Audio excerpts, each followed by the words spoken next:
We have got a very busy 10 days or so coming up here in the fantasy football world. Welcome to the show here on Monday. Have to look at the date. March 8th. It's March 8th, it turns out. Adam Azer with Jamie Eisenberg, Chris Towers, Heath Cummings. We're going to talk about free agency. We're going to give you our favorite destinations for the big-time free agents and hear from you, the listeners. Where do you want to see Aaron Jones go, Corey Davis, Curtis Samuel? He's kind of a popular one. People want to see Curtis Samuel get an opportunity to shine. So this is Fantasy Football Today. Make sure you're listening to Fantasy Football Today in 5 for a 5-minute version of what we're going to talk about. And before we started the show, Jamie said, what's the over-under on the amount of emergency pods that we're going to do this week and next week? Big breaking news pods. I'm going to set it at 4.5, Jamie. Are you going over or under? I'm going to go under because there'll probably be a few that we combine. Okay, that's pretty good. Pretty good reasoning. Chris, over or under 4.5? Just this week? No, next week too. Okay. The next 2 weeks, I think I'll take the over. Okay, Heath? I'm looking forward to the times when we do an emergency podcast, we get it published 30 minutes later, and then 5 minutes after we publish it, there is no more breaking news. So I'm going to go over. Over. Okay.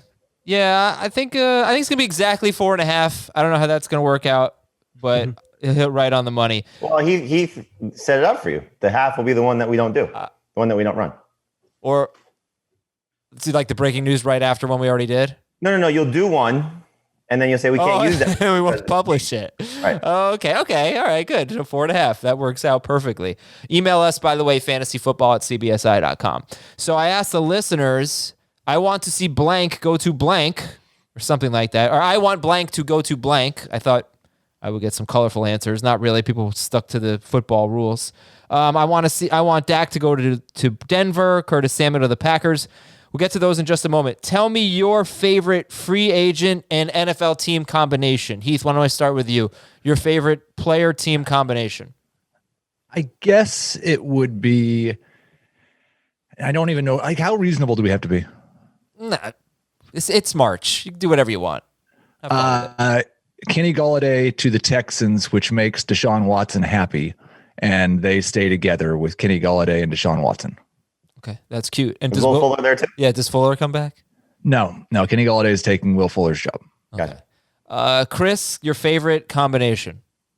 Yeah, if we're not staying realistic, then it would be Dak Prescott to either Denver or Carolina. Why not Dallas? Because he's already there. We know what that looks like. I'd like him to just stay there. So would I. Imagine how far he could throw the ball, though, in the altitude in Denver. Exactly. Jamie, your favorite combo? I'll say Aaron Jones to the Falcons. Yeah. Aaron Jones to the Falcons. Would that make Arthur Smith walk back on his running back by committee declaration? Probably so. I can't imagine that if they sign a running back, they're going to make that person be in a committee, unless by committee he means another person touching the ball. Arthur Smith said, the reality is that we'll get multiple backs in here and we'll have the way we trust our schemes and the way we teach the details of it and we'll commit to it. That should provide hope to people because of that mindset. That was a weird quote. All right, well, let's see what the people had to say. But before we do that, the most exciting thing I did this weekend was peruse Paramount Plus. It's really awesome, and you should definitely get Paramount Plus. I watched a movie. I wanted to fall asleep. It's just let's put on something mindless. Have you guys ever seen the movie Superstar? The SNL? With Molly Shannon? Yeah, with Molly Shannon and Will Ferrell? No. Okay, it's surprisingly... it's really funny. It's really funny. Shockingly funny. I was cracking up. So that was on Paramount Plus, along with some other really good movies, a ton of TV shows. Check it out. It's live now. And it's live sports, it's breaking news, and it's a mountain of entertainment. You can go straight from game day to movie night with Paramount Plus. Stream iconic movies like The Godfather, Indiana Jones, Mission Impossible, Superstar, one of those iconic movies. TV shows like Star Trek Picard, The Good Fight, and The Stand. And also live sports from CBS Sports. So the NFL, March Madness, the Masters, Champions League Soccer. Hit shows from CBS, Nickelodeon, MTV, BET, Smithsonian Channel, Comedy Central. I almost got into Are You Afraid of the Dark from Nickelodeon. I'll be doing that at some point. So that's live sports, breaking news, and a mountain of entertainment, all on Paramount Plus. It's streaming right now. So the fill in the blank, I want blank to go to blank. Forrest Cunningham said, I need Dak to go to Denver. So there you go, Chris. Somebody else wants Dak to go to Denver. Yeah, look, I get like he's not going anywhere anyway. He's going to stay in Dallas, and so it doesn't really matter. But, my thing all offseason has been I could see Denver being an incredibly fun offense for fantasy purposes in 2022 or 2021, but I just don't buy that it's going to happen with Drew Lock. I know there are people who are high on him, but I can't see him getting the most out of that offense. And so, when we're talking about Deshaun Watson landing spots or, Dak Prescott or Russell Wilson or any quarterback who may become available, Denver's going to be pretty much at the top of my list. If they don't have a good quarterback or at least a better quarterback, it's going to be hard for me to see Cortland Sutton, Jerry Jeudy, Noah Fant, all these guys, maximizing their value. And I'd really like to see that. What if they draft a quarterback? You see a lot of mock drafts that have them trading up. They have the 9th pick, so maybe that's Trey Lance, or it feels like it might be a little bit of a reach for Mac Jones. People are pretty split on him. But if it's a rookie quarterback, who would be confident in Sutton, let's say. He's I think with John Elway's track record of picking out quarterbacks out of college, you'd have to be confident in whoever they chose to trade up for. How tall is Mac Jones? He's tall. Okay, yeah, right. It might be him. Oh, yeah. I think, you're starting to hear Andy Dalton to Denver as a guy to challenge Drew Lock. I think the thing about Drew Lock, and obviously Chris is right, he's not shown you enough to say that those guys can maximize their potential with him. But would it shock you, anybody, if Drew Lock can get to like a Kirk Cousins type level or a Jared Goff like level? And I'm not saying that he is going to, because I don't trust it, but that type of thing wouldn't surprise me. And what I mean by that is making the guys around him better, because we've seen Kirk Cousins support multiple weapons in his offense. We've seen Jared Goff support multiple weapons in his offense. And those guys obviously aren't considered of the top tier elite level quarterbacks. And so Locke doesn't have to be special, doesn't have to be great, doesn't have to be, Pro Bowl or Hall of Fame or any of those type of things. But for fantasy, if he can just make those guys successful, again, maybe not maximizing their potential, they can still be pretty good. I think the good Jared Goff year and the leap throwing the ball that Josh Allen made last year are enough reason to hope that Drew Lock could still get better. It's the same reason you'd still hold on to Daniel Jones as the starter.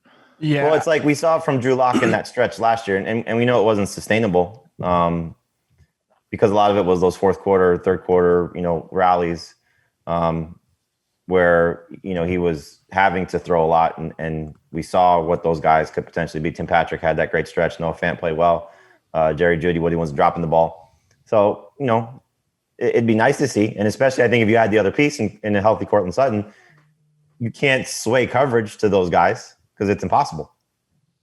Does Jared Goff's 2018 season, I guess it was, where they went to the Super Bowl, and let me just look up his numbers. He had a 101.1 passer rating. He threw for 293 yards per game, 32 touchdowns, 12 interceptions. He actually was pretty good in 2017 too, by the way. Does that make you nervous at all about Josh Allen? Same year, No. his third season. No. Okay. They're physically different. So different. I mean, yeah. I think I would bet on Josh Allen being worse in 2021 than he was in 2020.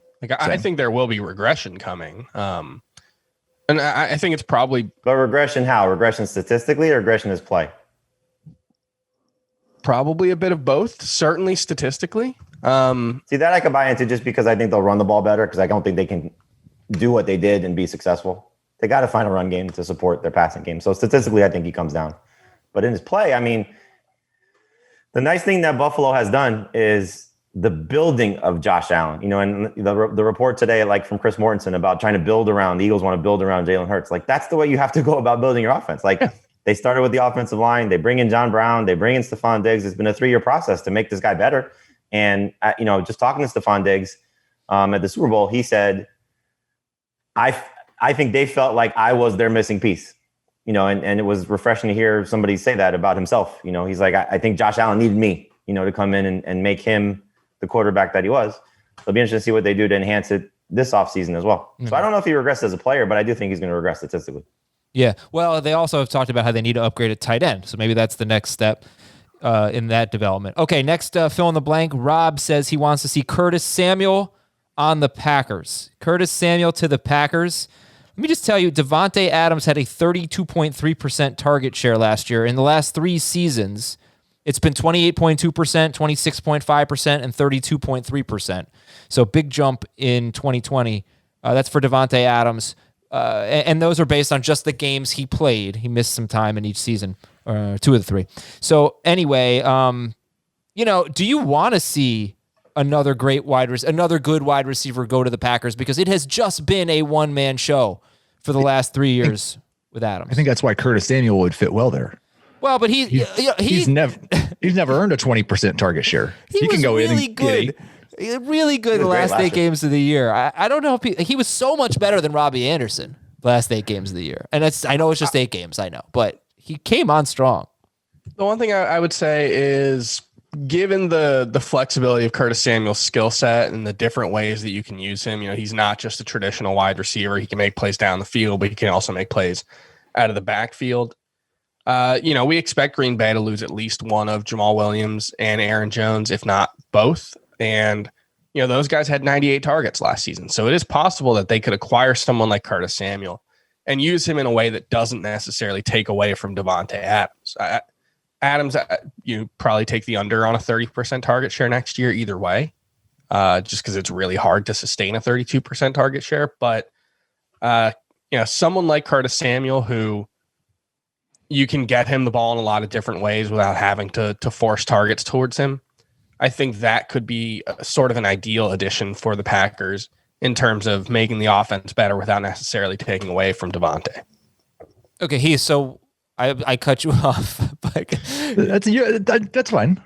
Yeah, it was a funny comment that you made. But I wanted to throw a little love at Curtis Samuel because he really did play well. But is Green Bay a good landing spot for a wide receiver you're excited about? They run the ball so much. You wonder if a number 2 wide receiver is going to be really good there, and you wonder if it's going to take just enough away from Davante Adams to make him, a little less exciting, a little less. I don't worry so much about the second part, unless if it's Curtis Samuel or someone of that. And then I wasn't trying to insult him. I was just saying that he's never demanded a large target share, so I don't think he would have much of an impact on Davante Adams at all. I don't think it's a particularly good spot for a wide receiver. It's a good spot for a guy to go and possibly have an outlier season where he's highly efficient without very many targets and produces in a way that we say, well, he's not going to be able to do that again. But I don't think it's a good way for a guy who we want to be excited about and draft in the first 7 rounds of a fantasy draft. Okay, so I'll just throw it to everybody here. If Curtis Samuel goes to the Packers, are you drafting him in the first 7 rounds? Is he a round 7 pick or earlier? No. Okay. I think, by the way, that he has been second among wide receivers in rushing yards 2 straight years. I know he was in 2020 behind Cordarrelle Patterson, who, played some running back. But he does, he had 200 rushing yards. I think he's been second 2 straight years, so he does give you that added element. Okay, next up, Aaron Jones. Rob says Aaron Jones to the Dolphins. Twansy says, I want Aaron Jones to go to the CFL because my buddy and chief competition has him in Dynasty. So, Jamie, I'd prefer him to go to the Dolphins than the CFL.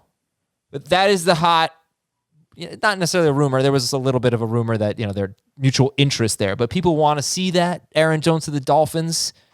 Do you want to see that? Yeah, it'd be great. I think we sort of touched on this when the report I think was from the Miami Herald, that they were interested in Aaron Jones. They have a need. They have a good offensive line. They have a good system in place. We saw last year that guys who were, last round picks, or I forget if Myles Gaskin was a 6th round pick or a 7th round pick. Savon Ahmed was picked up off the street. Those guys had great fantasy production in this backfield. So I think Aaron Jones and his pedigree and what he would be able to do would help the offense. It would help a young quarterback in Tua Tagovailoa. Clearly, he's proven he can catch the ball in the backfield. So, Aaron Jones goes to a situation like Miami where they featured their guy, once they got to feeling comfortable with Myles Gaskin. That was the best part about it. So even with the change in coordinators from Chan Gailey to the duo that the Dolphins will use to call plays, I think Aaron Jones can still be a top tier number one fantasy running back in Miami. Okay, and how about Steve says, I want Marlon Mack to go to Seattle. Remember Marlon Mack? Who likes that one? I think that's kind of fun. Marlon Mack to Seattle. He was, very efficient. He was a good running back. I'm trying to get where he finished the last 2 years. He was in 2019, 15th in non-PPR, 22nd in PPR.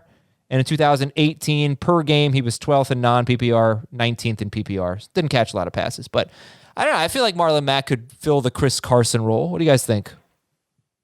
Yeah, I mean, it depends on how he looks coming off that knee surgery. And, he does feel a little like Lamar Miller, where he had the knee injury, and we were like, well, if he lands somewhere, maybe he could be an interesting fantasy option. And, maybe he's enough of like a middling replacement level type NFL running back that it doesn't necessarily happen for him. But he is still only like 25. Yeah, I think he's still pretty young. So, yeah, if he looks okay and lands in Seattle, I think he could do the Chris Carson role. I hadn't thought about him very much, but he might also make a lot of sense. Like Atlanta is in just salary cap. Yeah. All kinds of trouble. He might be the kind of guy that would make a lot of sense there too. Yeah, the Falcons are still $15 million over the cap. Yeah. Projected cap. Achilles is a tough injury to come back from. It wasn't a knee, it was his Achilles. Oh, that's right. That's right. Ruptured. So even though he's young, hopefully he can still bounce back and regain some of what he had before the injury. But, prior to 2020, you can make a case he was like a poor man's Chris Carson. Yeah. Guy that didn't really show a lot in the passing game, but if you threw him the ball, he had some success. At least he showed that as a rookie. He's a tough runner. I mean, he would make a lot of sense in Seattle. That's a good call. Atlanta would make a lot of sense as well if they do want to go the committee route. So those are two probably realistic scenarios. The one you don't want to see is him going back to the Colts, because the fact that they would know him and trust him, that would probably ruin Jonathan Taylor a little bit, just because they would probably try and force him in there a little bit more. So as long as he's not back in Indianapolis, for me, I think anywhere he goes would be an upgrade for him based on what the scenario is in Indianapolis. Matt Mormon says, I want Chris Godwin to the Colts, Aaron Jones to the Jets, Fuller to wherever Watson ends up, Carson to the Falcons, Galladay to the Cardinals. Ooh, Galladay to the Cardinals is my least favorite. Yeah, I don't love that. Godwin to the Colts, Jones to the Jets. I still don't want anybody good to go to the Jets. Is that because of your brother or because of your Giants fan? No, I like the Jets. My son won't shut up about the Jets. He's got the stupid Jets book and wants me to read it to him every day. So I wore Yankees hat today for you. Hey, all right. Thank you. I know your son's baseball, softball, baseball with softball. Yes.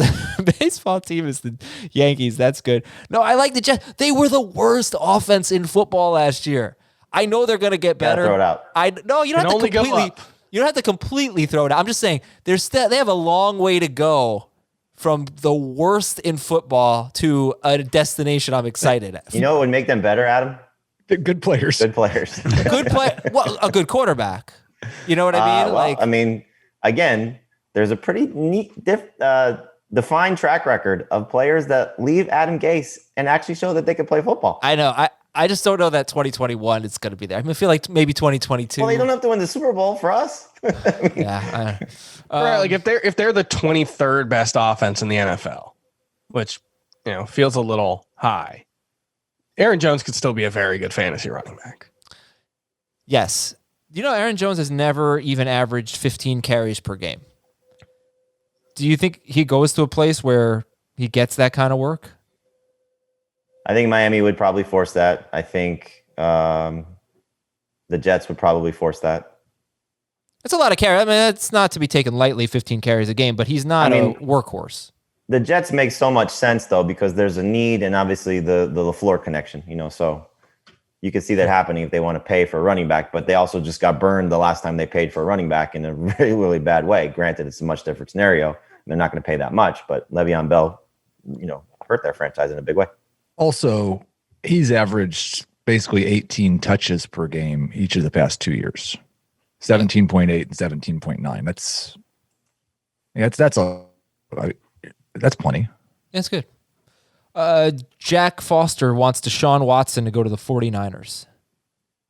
Yeah, that was one of the ones on my list. Yeah, it'd be interesting to see what the 49ers offense would look like with a quarterback that Kyle Shanahan trusts more, because he's done such a good job with that team of creating opportunities for guys to make plays with the ball in their hands. This is something that you look at whoever plays quarterback, even when it's not Jimmy Garoppolo, they're always a relatively efficient passing offense in terms of yards per attempt, because Kyle Shanahan schemes up the offense so well, and they have so many guys who can make plays with the ball in their hands. What that could look like with a quarterback who can, make plays on his own, rather than, I think Jimmy Garoppolo is kind of a, gets what's there type of guy. I think that'd be really interesting.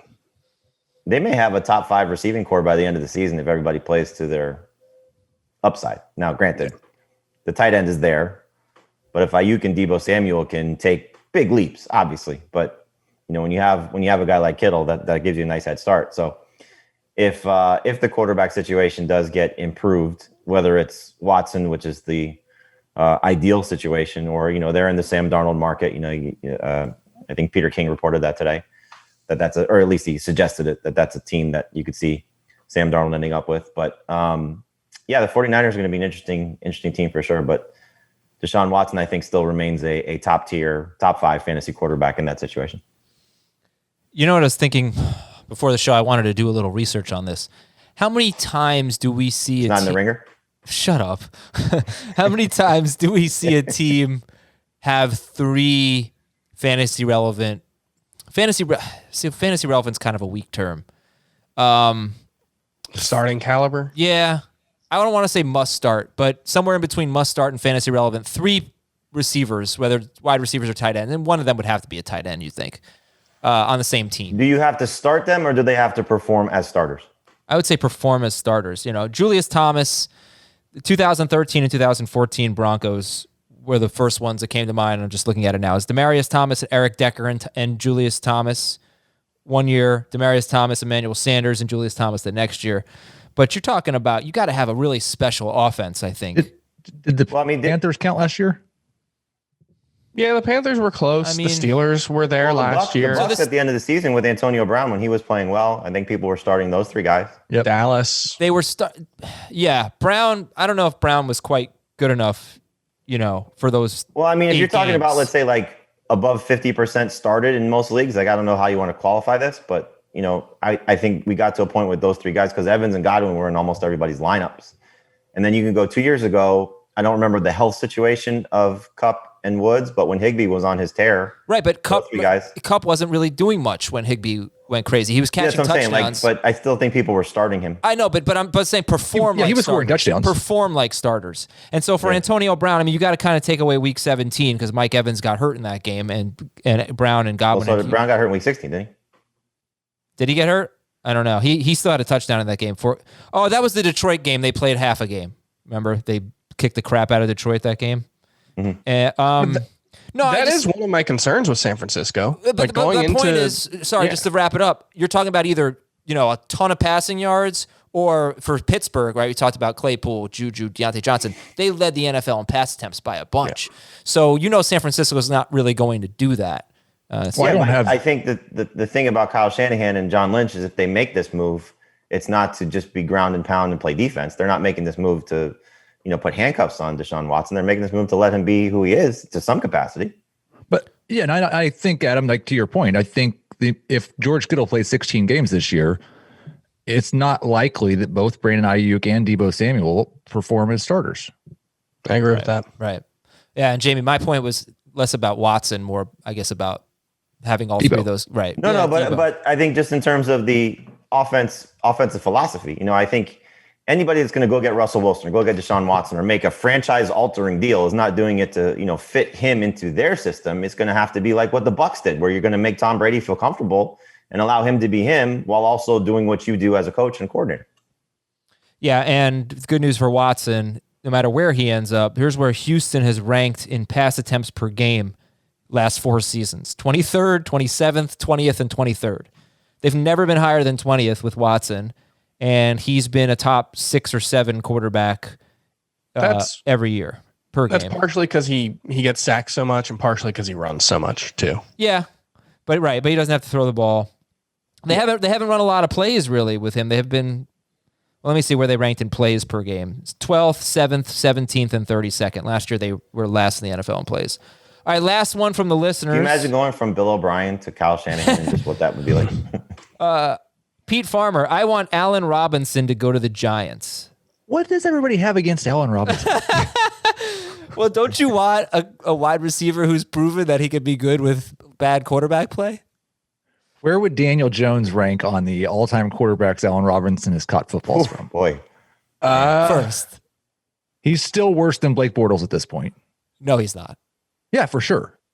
He's not done anything close to Blake Bortles' best season. For I think fantasy, let Daniel Jones be Blake Bortles. Daniel Jones would be better. You're right that he's not as good as Bortles' best He's season. not as good as Trubisky. But yeah, I think he's going to be better than Trubisky. But he's not as good as Trubisky. I don't know if I can say that. Trubisky's so bad. But Jones at least runs more. It would be a good fit for the Giants. I don't know how Daniel good Jones it'd would be the third Robinson. best quarterback Allen Robinson has played with. Robinson. If Allen Robinson goes to the Giants willingly, he's an idiot. It would be a really bad spot because Robinson. I know, Heath, you're into efficiencies. Everybody is, but you know him probably off the back of your hand. He's not the most efficient in terms of per target. Like, he's had 4 seasons with 150 targets, and he's only had 1 truly elite season. I think that's more of a failure of our advanced football statistics, that we've not yet found a way to give a receiver like Allen Robinson credit for the quality of throws and that he's dealing with. Yes, but yeah, he also has really been the alpha guy, like, in every spot, big time. Yeah. The best number 2 receiver he's had has been Allen Hurns. So, I don't know how much that changes. Like, Sterling Shepard's better than Allen. It would be a bad fit, I think, for him. He'd not get 150 targets on the Giants, put it that way. But I don't like the other thing I've heard is him to the Ravens, and I don't really particularly like that either. I would like that for the Ravens offense. I would like that for Lamar Jackson, but I wouldn't love it for Allen Robinson. Yeah, but at the same time, think about what we were saying about Stephon Diggs going to Buffalo. That's true. Yeah. that was going to be. That's 100% right. Okay, that's it for our listener suggestions. Thank you very much. We'll talk a little bit more about these free agents in a bit. We have a lot of news and notes to get to, and a really cool new rule proposal that I want to talk about. First, though, 6 tournaments, 6 chances to win $10,000. You can fill out 1 conference bracket or all of them. It's up to you. So it's conference tournament time now, right? Conferences, we have ACC, Big 10, Big 12, Pac-12, SEC, and the Big East. You can create a pool with friends or fill out brackets for your chance to win $10,000 on the CBS Sports app or at cbssports.com/conference. And by the way, if you recall, before last year, we did an annual March Madness bracket challenge for FFT listeners and FBT listeners. We're going to be doing that again, except this time I think we're going to have separate bracket challenges for the 2 podcasts. But yeah, get ready for some March Madness. It's going to be fun. Spot and choose. This is really cool. The Baltimore Ravens proposed an overtime rule called spot and choose. One team selects where to spot the ball. You do a coin toss to determine which team is going to select, right? So the team that wins the coin toss can select where to spot the ball at the start of overtime. And the other team picks if they want to play offense or defense. I think this was on Ravens.com. For example, the Ravens could spot the ball at the 10-yard line. Then their opponent would have to pick whether it wants to start on offense from its own 10-yard line or play defense. I don't think they have determined if it's sudden death or what, or if you just play out overtime, which could be 10 minutes or 7.5 minutes, which was proposed. But you say, all right, we won the coin toss, 25-yard line. Who's going to pick the 10-yard line? 25-yard line. And then the other team has to say, all right, do we want to play offense or defense? I think that's really awesome. What do you guys think about spot and choose? What would the Chiefs have to choose in terms of yard line to get the other team to choose defense? The 5. You think the team would choose defense if the Chiefs said the 5? I think so. I think in sudden 10. death? I think 10 or 15. It's nice that the team with the best kicker in the NFL is making this determination. My thought on this is I feel like it would just end up being every team picks the 25. Like there might be one idiosyncratic coach who decides to take chances, but with the way the NFL is, I feel like they'd just be like, we'll put it on the 25 every time. And just then play a fifth quarter. Well, that's part of this, is that they could play like a half a quarter. But I think this is really cool. So 25-yard line, how many teams are picking offense there? How many are picking defense? All of them are picking offense. Is it sudden death? So, yeah. Because if that's the case, then you probably are. But if not, yeah, well, if all the teams are picking offense, then make it to 20. Then what happens? Most are picking offense. All right. Well, you know what? I like this better than everybody else does, I guess. Of course you do. Let's take a break. When we come back, a lot of news and notes and the rest of our free agent discussion and some of your emails, fantasyfootball@cbsi.com. It's called Spot and Choose. You pick the spot and then the other... Forget it. All right. The Patriots want to acquire... I choose for you to go away. I will think of a pun with the word spot in it, and then I will use it, and it'll be great, but I'll have to pick my spot. New England wants to acquire Jimmy Garoppolo, according to the Boston Sports Journal. And they had him once. They did. The Bears will prioritize making... What would that trade actually have been if they tried to trade him? What did they get for him? A second-round pick? A second-round pick. I mean, like, I don't think it's so ridiculous to get a second-round pick for a guy who'd never played, basically. He played 2 games. And who's been, like, the 17th best quarterback in the NFL when he's been healthy? The 17th best quarterback usually goes for, like, 3 first-round picks. I mean... Yeah.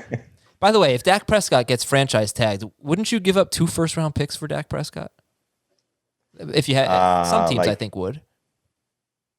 Yeah. You got to pay I was Denver, I would. You'd have to. I don't think 2 would get him.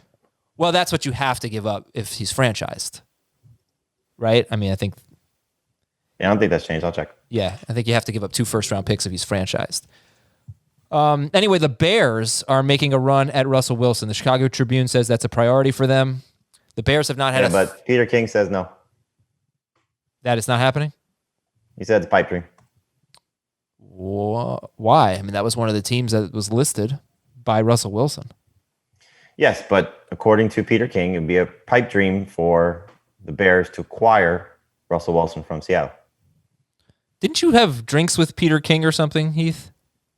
Yes, that is true. At Concrete Beach Brewery, he and Schrager was there, and Gardner Minshew. Right. What a crowd. We did not talk about the Bears or Russell Wilson, but I agree with Peter King that it's a pipe dream. Cleveland wants to keep Odell Beckham.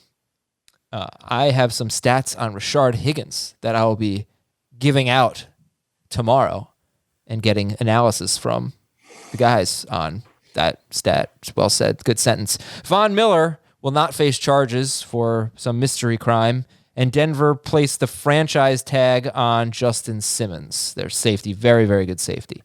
Houston signed center Justin Britt to a 1-year deal. He did not play in 2020. This is a huge deal, but they did cut their center, Nick Martin, 2 weeks ago. All right, this is a bigger deal. Terry McLaurin said he played through two high ankle sprains in 2020. He was wide receiver 20 in non-PPR, wide receiver 19 in PPR. Chris, 87 catches, a little more than 1,100 yards, only 4 touchdowns in 15 games for McLaurin, but he did have 134 targets in 15 games. So yeah, he played through 2 high ankle sprains, finished as a top 20 wide receiver. Quick thought here? Yeah, I'm pretty sure I have him ranked as a top 12 wide receiver for 2021. If not, it's like 13 or 14. I have to imagine that offense won't be worse next year for him. Obviously we'll see who the starting quarterback is, but I just think based on what he's done so far in his first 2 seasons in that offense, he's really, really good. And, someone who I'm fine with as my, if I get him as my number 2 wide receiver for 2021, I'm ecstatic. I think I've got him 7th, and he was in my breakouts article, which will be on CBSSports.com today. I think it's out now. How much do you... He's 10th for me. Care? How much? Oh, Jamie, where's McLaurin for you? Just outside top 12, but right in the same range. How much do you care, though, about about touchdowns. So I know they're hard to project, but I do feel like Washington right now, if we're doing rankings right now, they don't feel like a team that's going to throw a lot of touchdown passes. That could hurt him. He had 4 last year. He had 7 as a rookie on 93 targets in a worse offense. I don't know. Not a worse offense for fantasy, though. Look, it's just math. The more touchdown passes a team throws, the better it is, right? I mostly lean like normal's around 5% touchdown rate. He's been like right at 5% for his career. Maybe the offense is worse, but it's not. I mean, the offense is going to be better than it was last year. Yeah, I have him 10th in my projections with only 6 touchdowns. Okay. And then here's a quote from Cliff Kingsbury about Chase Edmonds.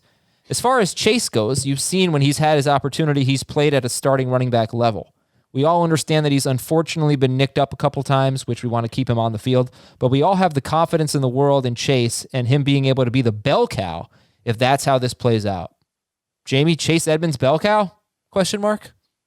Week 9 against Miami, he had 25 carries. He had 70 yards rushing on those 25 carries. I mean, he did not play well in that game. It was the game Kenyon Drake missed. We all had high expectations for Chase Edmonds, myself included. But there is an opportunity there for him if they don't go and add somebody significant. If it's a day 2, day 3 rookie and an old veteran guy, then Chase Edmonds will have the chance to be their lead rusher. He's probably better suited in a combo situation where he's the pass catcher, third down back, that type of thing. He did play well catching the ball last year. He did do a good job catching the ball last year. So will he be a lead fantasy option? Probably not. Can he be a flex, like Kareem Hunt-ish type? Not to that same height, but that type of guy? Probably so. Or just basically what Chase Edmonds was last year. So we have to see what they do. It just doesn't seem like they're bringing back Kenyon Drake. And do they have the ammunition to go get somebody else that's better than what Kenyon Drake was last year? If you want to look at the 3 games that Edmonds had in the last 2 seasons where the starting running back's been out and he's been put in that role, he had one amazing game. We all remember David Johnson, I think, had 1 carry, and then he left the game against the Giants. Edmonds goes off for 27 carries, 126 yards, and 3 touchdowns. The next week at New Orleans, a much better defense, 7 carries for 8 yards. And then Jamie referenced week 9 this past year against the Dolphins, which was such a disappointment because if you had gone into that game saying, hey, you're going to get 28 touches from Chase Edmonds, I feel like people would have had him in the top 5 that week, and he ended up with 70 rushing yards, 18 receiving yards, didn't get in the end zone. I think I almost used him as a start of the week that week. Like, that's how excited I was. Yeah, I remember a lot of us were excited. Buffalo gave safety Micah Hyde a 2-year contract extension. Tampa Bay working on an extension for Tom Brady. The Raiders released Richie Incognito, one of their offensive guards. Carolina expected to franchise offensive tackle Taylor Moton. And Denver right tackle Jawan James, who opted out last year, plans to play in 2021. All right, back to the Drew Lock now. That'll help. That offensive line's actually good. Garrett Bowles was a huge step forward last year for them. And we talk a lot about the skill position players, but there are some really good offensive linemen on the market as well. Brandon Scherf in Washington, they could obviously. Well, he may get the tag. Yeah, they could obviously get franchised, but Brandon Brooks is now being mentioned as a potential trade option for the Eagles. That would be huge if some team can acquire him. Right? Oh, that tells me that they're just in total rebuild mode. Well, I mean, you have a older player coming back that's expensive from a significant injury. I mean, it's not a bad idea to explore what your trade options can be. Yeah, the Eagles are strange because the division's just not that good, and a surprise team wins it every year. But it seems like they are going into just a rebuild mode. But you can win the division in rebuild mode. You do have to give up 2 first-round picks to acquire a franchise tag player, but the team that is tagging that player has the option to match the contract. Match the contract. Okay. Contract offer given. Right. Mm-hmm. So, for example, if the Cowboys franchise tag Dak, and let's say the Patriots say, well, we'll give you 2 first-round picks for Dak at this contract offer, the Cowboys can then match the contract offer and keep Dak. Right. Yeah, the other offensive linemen on the market that need to be mentioned, Trent Williams, left tackle for the Niners, Patriots guard Joe Thuney, Green Bay center Corey Linsley. Those are the best. And then Pittsburgh left tackle Alejandro Villanueva, Buffalo right tackle Darrell Williams. Pete Prisco has his top 100 free agents. I encourage everyone to take a look. All right, Heath. How many running backs in the top 100? He had 3 in the top 50. As I only went through his top 50. He had Aaron Jones, Chris Carson, and I think Kenyon Drake checked in right at number 50. And he had it's a great wide receiver class. Heath, who's the wide receiver most likely you think to change teams between Godwin, Robinson, Galladay, Juju, Curtis Samuel, Will Fuller, Corey Davis, Sammy Watkins? I think it's Juju. There was some stuff during the season last year about how people weren't sure if Juju was going to be back, and they are in a pretty bad salary cap situation, and they have Deontay Johnson and Chase Claypool. So I would say that Juju seems the most likely and maybe has the widest range of outcomes. Going into last year, we were saying we're going to overlook 2019 because he was so good at a young age. And he was okay last year, but I don't know really what to expect from Juju on a new team. It was so hard to judge, how good he was in that offense last year too. Because his average depth of target was like 4.5 yards. All right, who's your number 20 wide receiver right now? Chris Godwin for me. Oh, wow. My number 20 wide receiver is Brandon Cooks. Jamie? I'm looking. Hold on. Want me to look it up on the Ringer? Who? Galladay? Galladay. All right. I should probably aim lower then. Is there any scenario where Juju Smith-Schuster enters your top 20? Any destination? Yeah. Where? He goes with Deshaun Watson somewhere. Absolutely. He ends up with Deshaun Watson. They both go to the Jets. How about okay, fine. He goes to the Jets. Top 20? With Watson? Quarterback? With Watson, yeah. No, I meant without Watson. Oh, no. Okay. If he goes to the Jets with Jameis. Okay. Yes. There you go. Jameis and Juju and the Jets. Juju to the Dolphins. Top 20? No. I don't think so. Although the Dolphins were surprisingly pass happy last season. Like in neutral situations, they threw the ball. I think they were like top 5 or 6 in. Yeah, but how much of that was with Tua and how much of that was with Fitzpatrick, though? I looked just into a starts, and I think it stayed consistent. Their situation neutral pass rate didn't change much when Tua was in. Juju to the Raiders. The types of passes. Juju to the Raiders. Are we talking top 30? Yeah. He's top 30 now and kind of in limbo for me. So, all right, what do you like better? Juju to the Raiders or Allen Robinson to the Giants? Robinson. Yeah. Robinson's proven he can play with bad quarterbacks. Stop it, all right? It's enough. Well, I mean, it's the truth. I know. Do you think Galladay's back on the Lions? I think Galladay's back on the Lions. I think Robinson stays with the Bears. I think Godwin stays with the Bucks.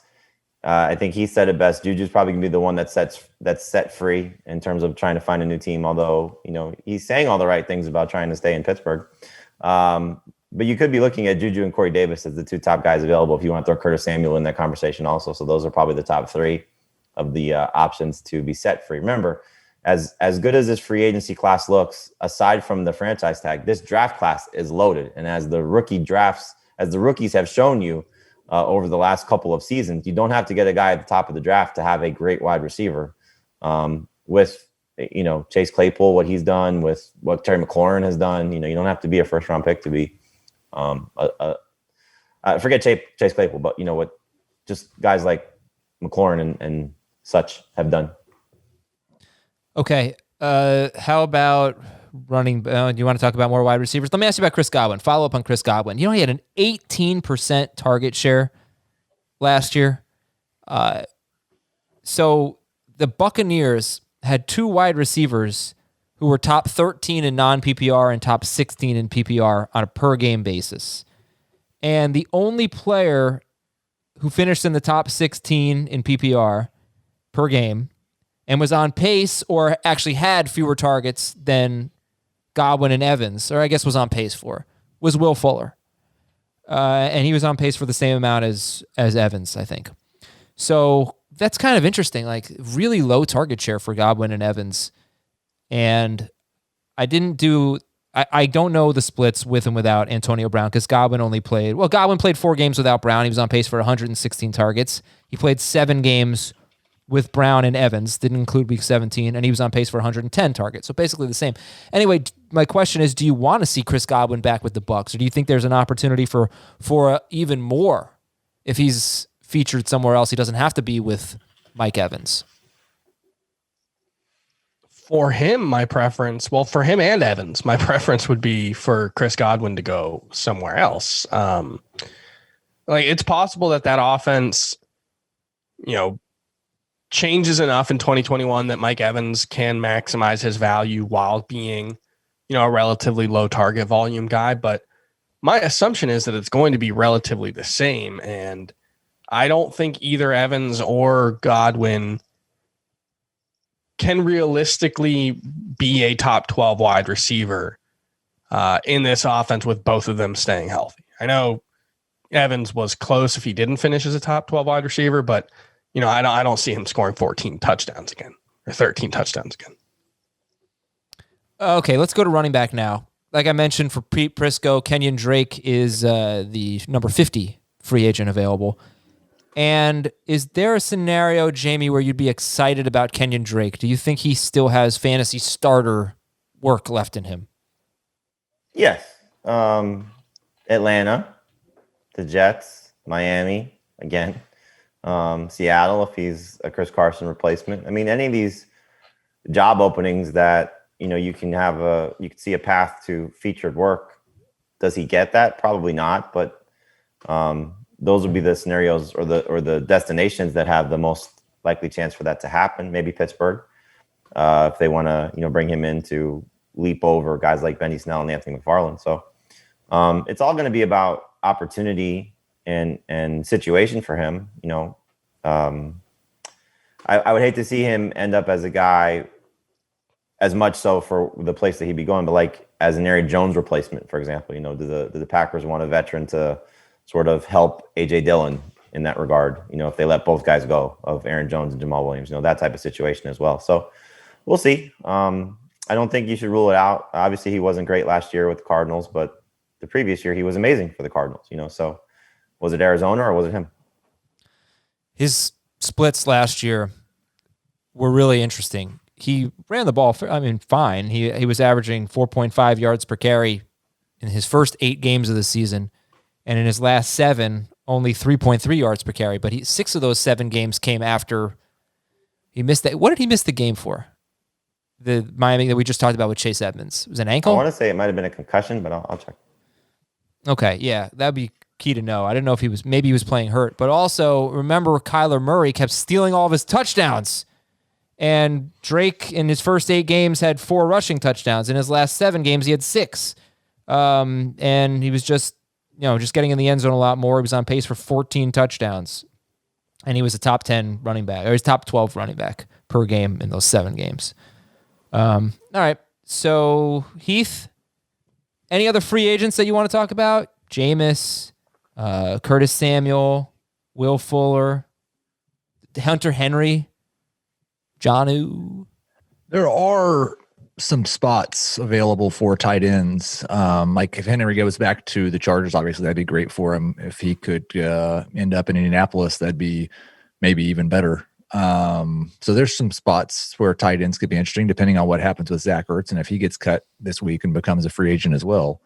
But the one still that I'd really like to see just go be a starter is Jameis, because it was so much fun when he was a starter for fantasy purposes. And I don't think it'll happen. I'd love to see him in Carolina with Robbie Anderson and DJ Moore. I think that'd be fantastic. I'm afraid he's going to be in New Orleans and we're going to get a little song and dance about Taysom Hill and Jameis Winston every couple of weeks. Yeah, I would love to see him in Denver. That's another one. Given the downfield options that they have, I think him in Denver or Carolina could be really good. Drake was an ankle in week 9, but he came back obviously in week 10. Yeah. I think Jameis is going to be really fascinating because he played in a Bruce Arians offense that was wide open and free and go make plays. And is that best suited for Jameis? Like, does Jameis need to be in a more controlled environment, atmosphere, coaching staff? No risk it, no biscuit. Don't take these chances and make some safer throws. He's going to make mistakes. That's clearly part of his game. But let's not forget, he's got LASIK now. So that's obviously the cure-all to all of his woes. But it would be fun to see if he was the guy in New Orleans. And look, if he could be a poor man's Drew Brees, even with Taysom Hill coming in, that would be a pretty good fantasy quarterback. But obviously letting him go somewhere. What about the Giants as an upgrade over Daniel Jones? Just stop. Washington has an opening. That'd be fun. You would be really excited and happy if they signed Jameis, right? No, I don't think he might be better than Daniel Jones, but I don't think Jameis is ever going to be good enough. Do the Giants win the division last year if Jameis Winston starts 16 games for them? Yes. Probably, but I also think they win the division if Saquon Barkley had stayed healthy. So I think at least Daniel Jones. Quarterback was a bigger need for them last year than running back. Well, but they only missed it by one game. He could have made that difference. Thankfully for Doug Peterson. Yeah, I think at least Daniel Jones. I'm not convinced that he's going to be bad. Whereas I don't think Jameis is a good player. He's so interesting. He's obviously very talented. It's just strange that you're so confident in saying I don't think Jameis is a good player. I don't, and you hesitate so much in saying that Daniel Jones is not a good player. I'm not really a big Daniel Jones fan. You make it out like I am, but you have much easier time saying Jameis is not a good player than Daniel Jones is not a good player. Yeah, because it's only been 2 years, and don't forget, Daniel Jones had a pretty significant injury last year that he really stunk. Terrible after that injury. And he runs at one point. I don't know if Heath wants to say it or if I should, but go ahead. It's not like he was good before the injury. No, he wasn't, but he was good. He was much better as a rookie, it's kind of either way, you're going to turn the ball over 3 times a game with either one of them. No, that's the thing. He stopped turning the ball over. That's Jameis hasn't really shown that. Maybe he had in an 8-game stretch, but I don't recall that. Daniel Jones threw 1 interception in his last 6 games or something, and guess what happened? Evan Ingram dropped it. Shocker. So he still had 6 fumbles in that span, though. Did he? Yeah. He led the league in fumbles for he's a fumbler, but so is Jameis. Jameis probably would lead the league in fumbles too. It's just funny that you're defending Daniel Jones. I don't want to. I don't want to. I didn't like. I know it's an instinctual thing. I didn't want the draft. We're trying to help you. You're gonna compare him to Jameis Winston. I'm gonna have to defend him a little bit. Look, they don't have to. Look. You tell me this: would Daniel Jones have had better numbers if he had been throwing to Chris Godwin and Mike Evans? Better numbers than he had? Yes. Better numbers than he had? No. I think the Giants' receiving core is awful. I think a lot of people thought it was really good. I think it sucks. They do not have one difference maker. They don't get open, and their offensive line was terrible. Here we go. Here we are again. It's easy to say that Sterling Shepard and Evan Ingram and Golden Tate, Darius Slayton suck.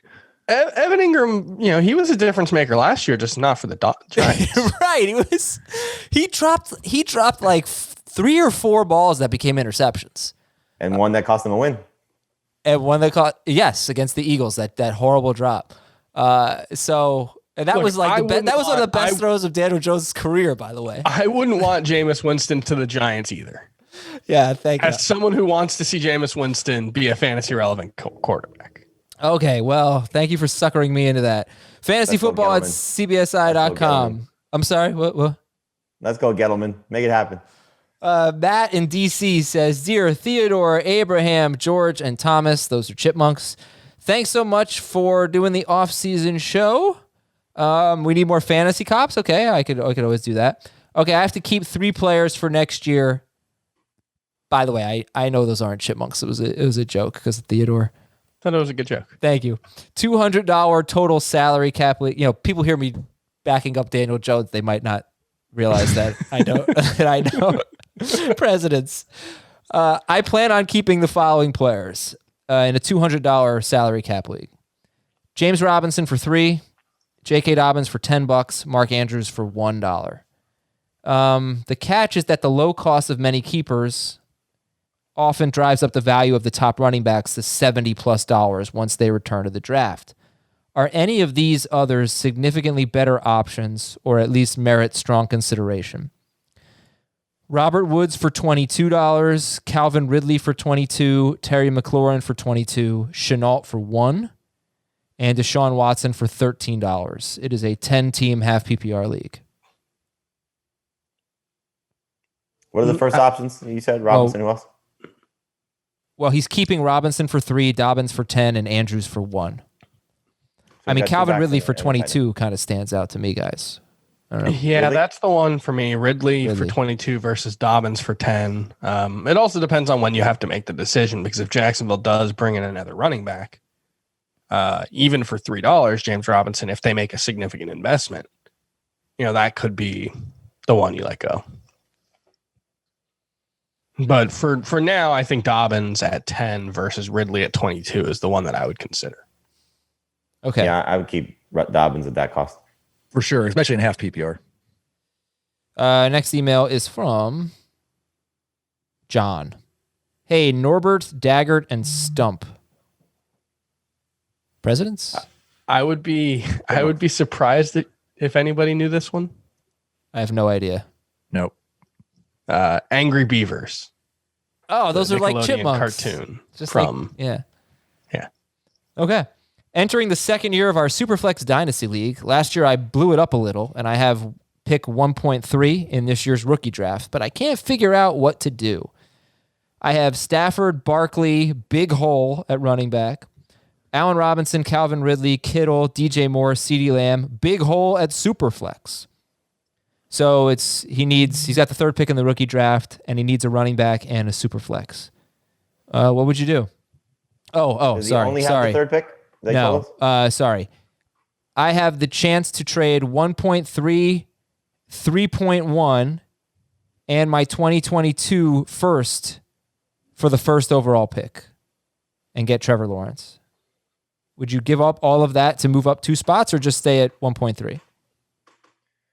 So let's assume Lawrence is 1, and then 2 can go anyway. Obviously, could be another quarterback, could be Harris or Etienne, could be Chase or Smith. I'd probably stay at 3.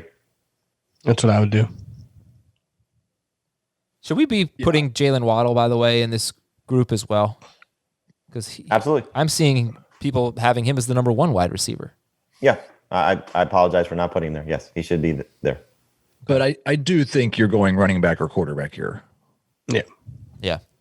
Yeah, and you should be able to get either the second best running back or maybe the first. I mean, if it goes quarterback. Question becomes is do you go Fields or, Zach Wilson if you want to go with the number 2 quarterback if the running back goes 2 or receiver goes 2. It's a really tough call. I might almost see if I could pick up a second round pick by dropping back 2 or 3 spots. Don't you find with Superflex, go ahead. Dynasty rookie drafts, the skill players you get at the back end of the first round are just ridiculous because of the rush for quarterbacks? Yeah. Well, honestly, quarterback is one of the most overdrafted positions in the NFL draft. I saw a study about that. Like there could be 5 of them that go in the top 10 this year, and it's not going to work out. So I would just be so nervous if I had the third pick in a dynasty draft to take Fields or Wilson, even in a super flex league, and pass up on one of those top 3 wide receivers or top 2 running backs. Sure, but you say it's not going to work out. But I mean, think about some of the recent quarterback drafts and how good some of those guys have been. Right, but how would you feel if you took Tua right now? You'd be a little nervous about it. I'd be nervous, but if you took Herbert, you wouldn't. Huh? If you took Herbert, you wouldn't be nervous. Or Jalen Hurts. I mean, he was in a second round pick in my Superflex rookie draft. But you wouldn't have had to take right. That's fine. I'm saying if you had to take him with one of the first 5 picks in the draft in your rookie draft. Well, I mean, that's the risk you're taking clearly, but it's risky. I mean, I think to our rookie draft that the 3 of us are in, and Adam, you and I share the team, where Jalen Reagor was a first round pick and Keyshawn Vaughn was a first round pick. Not top 5 though. No, and I think there's a difference. Honestly, I mean, there are usually Go ahead, Chris. Go ahead. I think the thing with Justin Fields that makes me feel a little better about it if I was taking him at 3 is just that rushing ability. Yeah. I think that's one of the things that, you mentioned Jalen Hurts as someone who looks a lot better now. When you've got that kind of floor, it does make it a lot easier to make the transition for fantasy. Yeah. Okay, from Trace, from Vancouver. Hoping to get this answered on the pod. All right. 12-team full PPR, keep 2.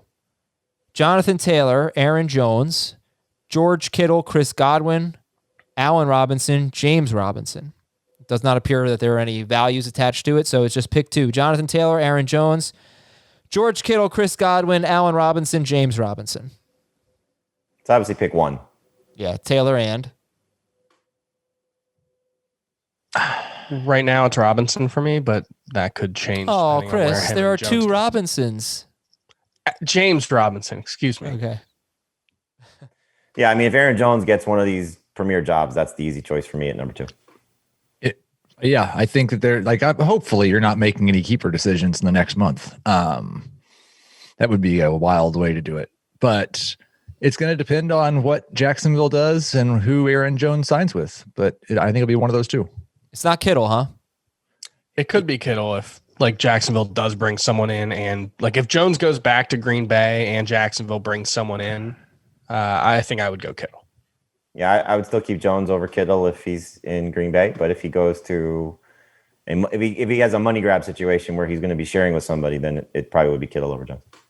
Cool. Thank you, guys. Appreciate it. Free agency is going to get going next week, but you're going to hear so many rumors and reports, and there are going to be a lot of cuts in the coming days. So get ready for 4.5 bonus pods in the next 2 weeks. For Jamie and Chris and Heath, I'm Adam. We'll talk to you tomorrow on Fantasy Football Today. Want more of the Fantasy Football Today podcast and nonstop year-round fantasy advice? It's simple. Hit the subscribe button and hang with us all throughout the year.